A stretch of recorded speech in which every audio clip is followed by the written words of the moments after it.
नमस्कार दोस्तों, भूमि सर्वे सीरीज में आप सभी का स्वागत है। देखिए दोस्तों, इस वीडियो में हम आपको बताएंगे कि गैर मजरूआ खास जमीन या मालिक जमीन का इंदिराज कैसे होगा। हर एक कंडीशन के बारे में हम आपको बताएंगे। गैर मजरूआ मालिक यदि आपका ज़मीन होगा या खास ज़मीन होगा, उसके बारे में अगर आप नहीं जानते हैं तो इस वीडियो में जो है पूरा आप जान जाएंगे कि इसका इंदिराज कैसे होगा इस सर्वे में, और ये ज़मीन जो है आपका होगा कि नहीं होगा, ये पूरा डिटेल में जो है इस वीडियो में हम आपको बताने वाला हूँ। देखिए दोस्तों, यहाँ पर स्क्रीन पर आप लोग को दिख रहे होंगे कि गैर मजरूआ खास या मालिक भूमि का इंदिराज यहाँ पर दिए गए। चलिए हम आपको बता देते हैं कि गैर मजरूआ मालिक भूमि के संबंध में निम्न प्रकार की कार्रवाई की जाएगी। ये क्या क्या कार्रवाई की जाएगा इसमें साफ तौर पर बताया गया है, वो सारा डिटेल में हम आपको बता देते हैं। देखिए दोस्तों, यहाँ पर पहला कंडीशन बताया गया है यहाँ पर कि भूतपूर्व मध्यवर्तियों द्वारा निबंधित हुक्मनामा या पट्टा द्वारा बंदोबस्त गैर मजरूआ मालिक भूमि का संबंधित रहित या उनके उत्तराधिकारी का रायती भूमि मानी जाएगी। यानी कि दोस्तों, अगर आपका गैर मजरूआ मालिक या खास जमीन है, भूतपूर्व यानी कि पहले के लोग, यानी कि आपके मान लीजिए दादा परदादा के समय जो लोग रहते थे उनके द्वारा, चाहे मध्यवर्तियों के द्वारा, चाहे उनके जो बाद में जो वंशज है उनके द्वारा,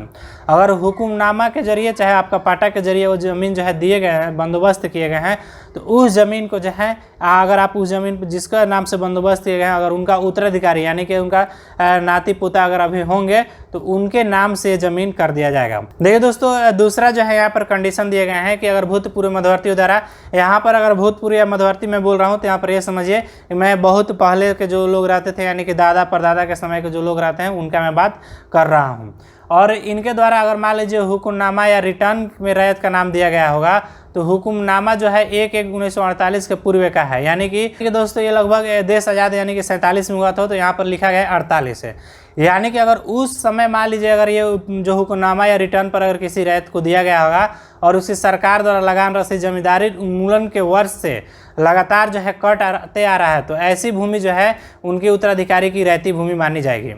यानी कि दोस्तों ध्यान दीजिए, जिसके नाम से भूतपूर्व मध्यवर्तियों द्वारा जो है हुक्मनामा चाहे सादा पाना पर करके दे दिए होंगे, चाहे रिटर्न दे दिए होंगे, अगर वो 1/1/1948 से अगर वो पहले का रिटर्न या हुक्मनामा होगा तो वो जो है यहाँ पर वैलिड माने जाएंगे, और उसके जरिए से अगर उसके उत्तराधिकारी अगर अभी होंगे तो उनका जो है ज़मीन जो है यहाँ पर रैयती माना जाएगा। लेकिन दोस्तों यहाँ पर एक कंडीशन है कि उस वर्ष यानी कि 1948 से पहले जो मान लीजिए रिटर्न या सादा हुक्मनामा जिसके पास है, उसका जो है लगान रसीद जो है अभी तक कटते आ रहा होगा, तब जो है ज़मीन उसकी रैयती मानी जाएगी। देखिए दोस्तों, यहाँ पर ग कंडीशन है कि यदि गैर मजरूआ मालिक भूमि सरकार द्वारा किन्हीं को बंदोबस्त की गई है, वह पर्चाधारी किसी रैयती भूमि मानी जाएगी। यदि किसी के अवैध दखल कब्जे में है तो उसे बिहार भूमि विवाद निवारण अधिनियम 2009 के तहत बेदखल कर बंदोबस्तकारी को दखल दिलाया जाएगा। यानी कि दोस्तों यहाँ पर एक अधिनियम है जो कि बिहार भूमि विवाद निवारण, इस अधिनियम के तहत अगर वैसे व्यक्ति जिनका मान लीजिए सरकार द्वारा बंदोबस्त किया गया है गैर मजरूआ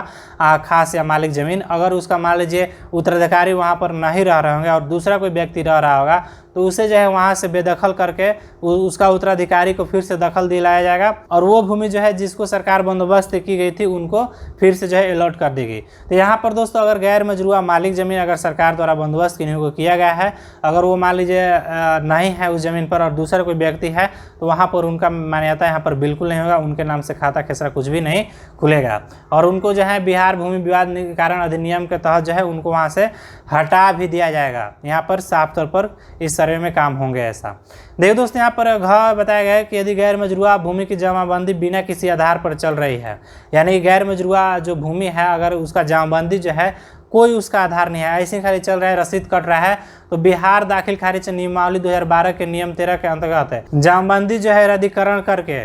उसका जो है ज़मीन जो होगा वो फिर से जो है बिहार सरकार हो जाएंगे, यानी कि बिहार सरकार करके अग्रसर कार्रवाई की जाएगी। यहाँ पर दोस्तों साफ तौर पर देखिए कि इसका जमाबंदी जो है रद्द कर दी जाएगी और रद्द करके कार्रवाई की जाएगी और भूमि बिहार सरकार मानकर अग्रतर कार्रवाई की जाएगी। यानी कि दोस्तों अगर गैर मजरूआ ज़मीन में कोई ऐसे ही रह रहा है और उसका कोई आधार नहीं है और लगान रसीद खूब पे कर रहा है, सालों साल जो है वो कटा रहा है, लेकिन उसका कोई डॉक्यूमेंट वैलिड नहीं है, चाहे उसका कोई जिला लेखागार में भी जो है डॉक्यूमेंट नहीं है, उस कंडीशन में क्या होगा कि उस ज़मीन को जो है फिर से सरकारी मानकर जो है अग्रसर कार्रवाई इस सर्वे में किए जाएंगे। देखिए दोस्तों, यहाँ पर अंग कंडीशन बताया गया है कि सरकार द्वारा बंदोबस्त भूमि अस्थायी होती है। अथवा बंदोबस्तधारी उनके उत्तराधिकारी के अतिरिक्त किसी अन्य रैयत के दखल कब्जे में ऐसी भूमि पर रैयती दावा मान्य नहीं होंगे। और ये जो विभाग पत्रांक जो है यहाँ पर दिया गया है कि 11/11/2014 को जो है ये जारी किया गया था। ये अगर ऐसा कोई ज़मीन जो है सरकार द्वारा अलॉट किए गए हैं और उसका उत्तराधिकारी वहाँ पर नहीं रह रहा है, यानी कि उसका वंशज वहाँ पर नहीं रहा है और दूसरा कोई जो वहाँ पर दखल कब्जा करके घर मकान इत्यादि बना कर रह रहे हैं, तो वो ज़मीन जो है बिल्कुल यहाँ पर रैयती नहीं मानी जाएगी और उस ज़मीन को जो है फिर से जो है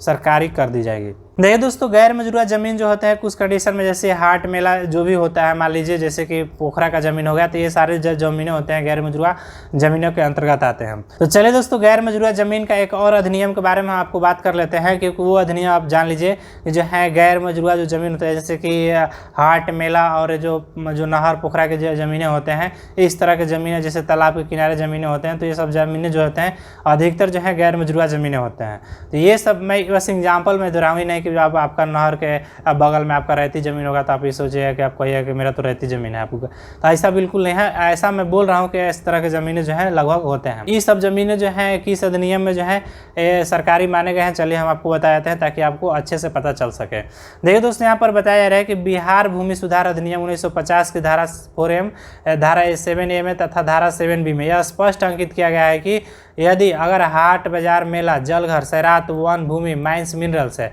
धारित करने वाली जमीन एवं राजस्व कचहरी के रूप में उपयोग में लाए जाने वाली जमीन सरकार में सहनित हो गई है, यानी कि दोस्तों ये जितने भी ये बाजार हाट मेला नहर अपन जितने भी जिनके भी ज़मीनें होते हैं वो सारे ज़मीनें जो है फिर से जो है सरकार में सन्निहित है, यानी कि ये ज़मीनों पर जो है अगर आप दखल कब्जा करके रहे हैं फिर भी जो है ये ज़मीनें जो है आपको बिल्कुल रहती नहीं मानी जाएगी। यहाँ पर देखिए, इस प्रकार के उपरोक्त श्रेणी की ज़मीन की यदि किसी जमाबंदी किसी व्यक्ति के विशेष नाम से चल रहा होगा, यानी कि मान लीजिए जहाँ पर बाजार मेला जलघर सैरात वन भूमि है और इस भूमि का किसी तरह से उसका जमाबंदी चल रहा होगा, रसीद कट भी रहा होगा, फिर भी क्या होगा चलिए हम आपको बताते हैं, उसकी मान्यता जो है यहाँ पर नहीं दी जाएगी, क्योंकि यहाँ पर साफ तौर पर लिखा गया है कि रसीद उसीद कुछ भी कटवा ले, जमाबंदी भी चल रहा होगा, फिर भी जो है वो सारे ज़मीनें जो है सरकार की ही होंगे। और यहाँ पर इस प्रकार के ज़मीन का खाता खाना पूरी प्रक्रम के दौरान राजस्व विभाग बिहार सरकार के नाम से खाता खोला जाएगा, यानी कि जो सार्वजनिक उपयोग करने वाले जो ज़मीनें होंगे यहाँ पर स्पेशल जहाँ पर लिख दिया गया है कि इस प्रकार का अगर ज़मीन अभी होता है और किसी के नाम से जो है खाता खेसरा खुल रखा है, जमाबंदी चल रहा है, रसीद कट रहा है, तो वो सारे ज़मीनें जो है फिर से सरकार में से नियत हो जाएंगे और वो बिहार सरकार के नाम से खाता खुलेंगे। देखिए दोस्तों, कल जो मैंने आपको अपॉइंटमेंट बुक करने के लिए बोला था, तो वहाँ पर हुआ क्या कि बहुत सारे लोग जो है अपॉइंटमेंट बुक किए थे और मेरे गलती के कारण जो है सारे अपॉइंटमेंट जो है कैंसिल हो गए हैं, क्योंकि आप लोग भी जानते हैं अभी पूरी तरह से जो है उसका सॉफ्टवेयर जो है हम तैयार कर रहे हैं, अभी तैयार नहीं हुआ है। तो जैसे ही वो तैयार हो जाएंगे तब आप लोग वो 1-2 दिन के बाद बुक करें, क्योंकि दोस्तों अभी आप लोग बुक कर दिए थे बहुत सारे लोग और जैसे मुझे चेंजिंग करना था कुछ तो उसके दौरान जो है सारे अपॉइंटमेंट जो है कैंसिल हो चुके हैं और सारे डिलीट भी हो सके हैं। तो अगर आप मान लीजिए फिर से अपॉइंटमेंट बुक करना चाहते हैं तो जाकर आप बुक कर दीजिए, और ये जो आप बुकिंग कीजिएगा आप आने वाले 2 दिन के बाद बुकिंग कीजिएगा, क्योंकि अगर आप अभी बुक करेंगे तो फिर हो सकता है कि आपका डिलीट हो जाए। तो प्लीज़ आपसे रिक्वेस्ट है कि आप 2 दिन के बाद जो है प्रॉपर काम करेंगे, चाहो तब आकर हम जो आपको अनाउंस कर देंगे, उसके बाद जो आप बुकिंग कीजिए ताकि दोस्तों आसानी से सारा काम जो है हो सके। देखिए दोस्तों, कोई चीज़ जो है नया चीज़ जो है शुरुआत होता है तो थोड़ा बहुत गड़बड़ हो भी करता है, अब थोड़ा बुरा मत मानिएगा आप लोग। वो कुछ समय के बाद जो है ये 2-4 दिन के बाद जो है जब हम आपको बोलूँगा ना तो सारा चीज़ ठीक हो जाएगा, तो मैं आपको रकब बोल दूँगा। मुझे आशा है दोस्तों कि ये वीडियो आपको पसंद आए होंगे। अगर दोस्तों वीडियो आपको पसंद आए हो तो आप लाइक कर लीजिए, अभी तक मेरे ज्ञान तक चैनल को सब्सक्राइब नहीं किया है तो नीचे रेड कलर बटन सब्सक्राइब करके बेल आइकन दबा लीजिए ताकि इसी तरह का वीडियो आपको मिलता रहे। मिलते हैं नेक्स्ट वीडियो में, तब तक के लिए बाय बाय।